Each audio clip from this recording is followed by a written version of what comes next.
Hello friends, Rajura academy में आपका स्वागत है। हम जो भारतीय संविधान की सीरीज़ कर रहे थे उसके अंदर पिछले वीडियो तक अपने 450 नंबर क्वेश्चन तक हो चुके हैं। इस वीडियो के अंदर अपन 451 नंबर क्वेश्चन से स्टार्ट करेंगे। तो सबसे पहला क्वेश्चन है, किसी राज्य के क्षेत्र में वृद्धि करने का अधिकार संसद को किस अनुच्छेद के अनुसार प्राप्त है?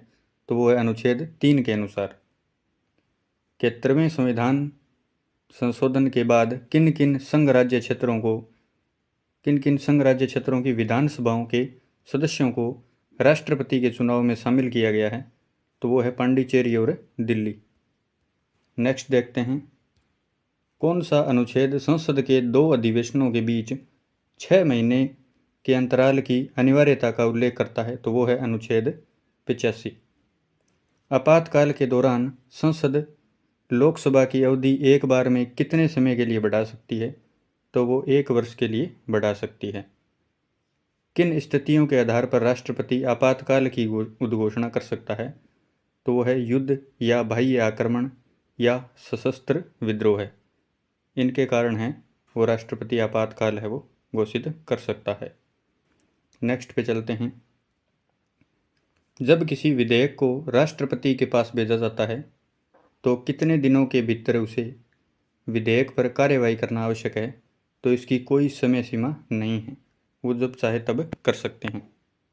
26 जनवरी 1950 से राष्ट्रपति पद के लिए प्रथम चुनाव होने तक भारत का अंतरिम राष्ट्रपति कौन था? तो वो थे डॉक्टर राजेंद्र प्रसाद। नेक्स्ट पे चलते हैं, भारतीय संविधान के अनुसार केंद्र की कार्यपालिका शक्ति किस में निहित होती है? तो वो होती है राष्ट्रपति के अंदर। संविधान के संशोधन की प्रक्रिया में क्या जनमत संग्रह की व्यवस्था है? तो ऐसी कोई भी व्यवस्था नहीं है। संवैधानिक संशोधन के लिए विधेयक को संसद के किस सदन में पेश किया जाता है? तो ये किसी भी सदन में पेश किया जा सकता है। नेक्स्ट पे चलते हैं, संविधान के आधारभूत ढांचे को सुरक्षित रखने का सिद्धांत सर्वोच्च न्यायालय ने किस वाद में प्रतिपादित किया था? तो केशवानंद भारतीवाद जो 1973 में हुआ था उसमें प्रतिपादित किया था। सरकारी आय व्यय का वार्षिक बजट किसकी ओर से प्रस्तुत किया जाता है? तो वो राष्ट्रपति की ओर से प्रस्तुत किया जाता है। नेक्स्ट पे चलते हैं, किस राज्य के प्रधान को प्रारंभ में सदर रियासत कहा जाता था? तो वो जम्मू कश्मीर राज्य के प्रधान को कहा जाता था। विभिन्न मंत्रालयों और विभागों के प्रशासकीय समन्वय का कार्य कौन करता है? तो वो मंत्रिमंडल सचिवालय करता है।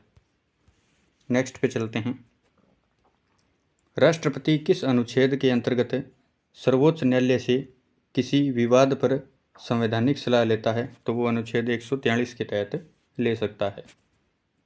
अभी तक सर्वोच्च न्यायालय के न्यायाधीशों पर महाभियोग कितनी बार लगाया गया है?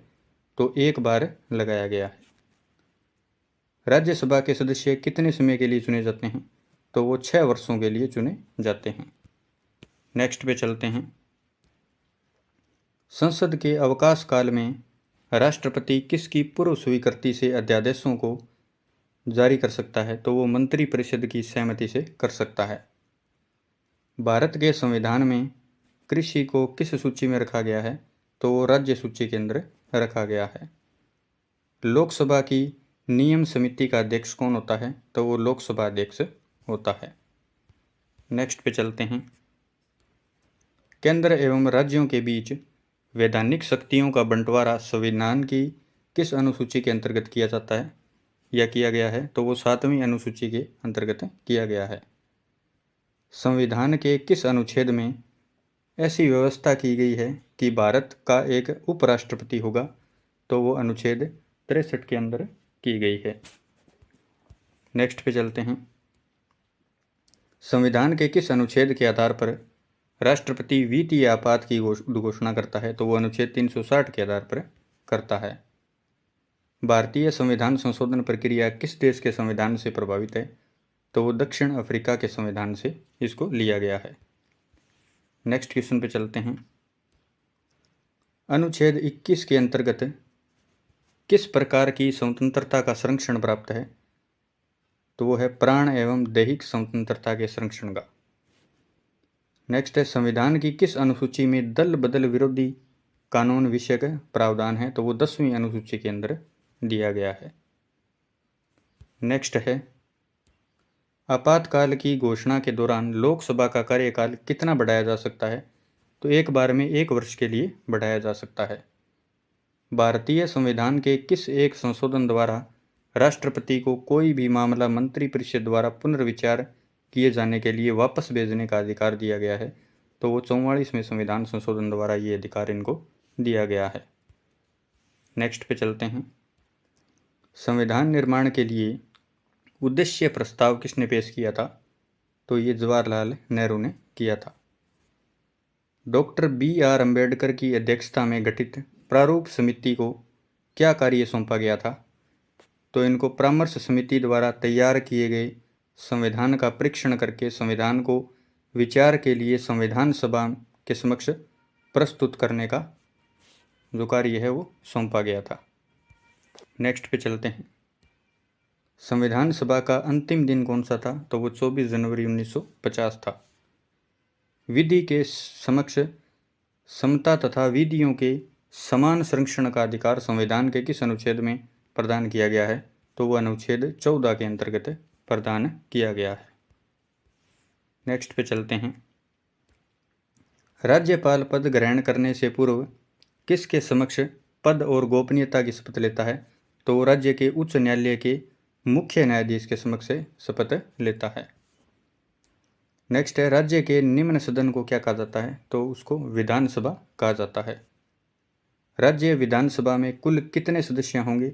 यह किस अवयव पर निर्भर करता है? तो यह राज्य की जनसंख्या पर निर्भर करता है। नेक्स्ट पे चलते हैं, संविधान सभा ने भारतीय संविधान में किस अनुच्छेद को अंतर्राष्ट्रीय शांति और सुरक्षा की अभिवृद्धि के लिए समाविष्ट किया है? तो वह अनुच्छेद 51 को किया है। भारत के संविधान में सार्वजनिक आदेश मद का समादेश है? तो वो है समवर्ती सूची में। नेक्स्ट पे चलते हैं, बंदी प्रत्यक्षीकरण रिट जारी करने का अधिकार केवल किस में निहित है? तो वो सर्वोच्च न्यायालय तथा उच्च न्यायालयों में होता है, उनको ही ये अधिकार प्राप्त है। भारतीय संविधान के अनुच्छेद 30 का संबंध किससे है? तो इसका संबंध अल्पसंख्यकों के शिक्षा संस्थानों की स्थापनाओं तथा उनके प्रबंध के अधिकार से संबंधित है। नेक्स्ट पे चलते हैं, संघ सरकार द्वारा किसी राज्य को विशेष दर्जा प्रदान करे का क्या तात्पर्य है? बाद में केंद्रीय सहायता की अधिक प्रतिशतता सहायता अनुदान करने के रूप में होगी, ये इसका तात्पर्य है। भारतीय संविधान के किस अनुच्छेद के तहत राज्य को पर्यावरण, वन तथा अन्य जीवन की सुरक्षा का अधिकार मिला है? तो वो अनुच्छेद 48A के अंतर्गत ये अधिकार उनको मिला है। नेक्स्ट पे चलते हैं, भारत के राष्ट्रपति द्वारा आपात स्थिति की उद्घोषणा मंत्रिमंडल की लिखित सलाह मिलने पर ही की जा सकती है। किस संविधान संशोधन के पश्चात इसे संविधान में जोड़ा गया है? तो वो 44वें संविधान संशोधन के पश्चात इसको जोड़ा गया है। नेक्स्ट पे चलते हैं, किसी संविधान संशोधन द्वारा यह स्पष्ट किया गया है कि जब दोनों सदनों द्वारा पारित कोई संविधान संशोधन विधेयक राष्ट्रपति के सम्मुख प्रेषित किया जाएगा तब राष्ट्रपति उस पर अपनी स्वीकृति देने से मना नहीं कर सकते हैं। तो वो है 24वें संविधान संशोधन जो 1971 के अंदर हुआ था।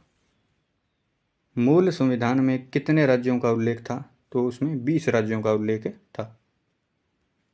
नेक्स्ट पे चलते हैं,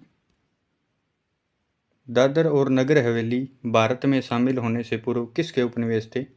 तो वो पुर्तगाल के उपनिवेश थे। राज्यपाल पद के न्यूनतम आयु सीमा कितनी होती है? तो 35 वर्ष होती है। यदि किसी राज्य का राज्यपाल 2 राज्यों का कार्यभार संभालता है तो दोनों राज्यों के बीच उसके वेतन का अनुपात कौन निर्धारित करता है? तो वो राष्ट्रपति निर्धारित करता है। नेक्स्ट पे चलते हैं, राज्यपाल राष्ट्रपति के परामर्श से अध्यादेश जारी कर सकता है। यह कौन सा परिच्छेद उपबंधित है? तो ये अनुच्छेद 213 के अंदर दिया गया है। जनहित याचिका किस न्यायालय में दायर की जा सकती है? तो वो उच्चतम न्यायालय और उच्च न्यायालय दोनों में की जा सकती है। नेक्स्ट है, संघीय लोक सेवा आयोग में अध्यक्ष और सदस्यों की नियुक्ति कौन करता है? तो वो राष्ट्रपति करता है। तो इस वीडियो को अपन यहीं समाप्त करते हैं। इसमें अपन ने 50 क्वेश्चन कर लिए हैं। आगे ये सीरीज़ कंटिन्यू चलती रहेगी। आगे के क्वेश्चन है वो नेक्स्ट वीडियो के अंदर आएंगे। अगर आपको ये वीडियो पसंद आ रही है तो हमारे चैनल को सब्सक्राइब कीजिए और बेल आइकन को प्रेस कर लीजिए। धन्यवाद।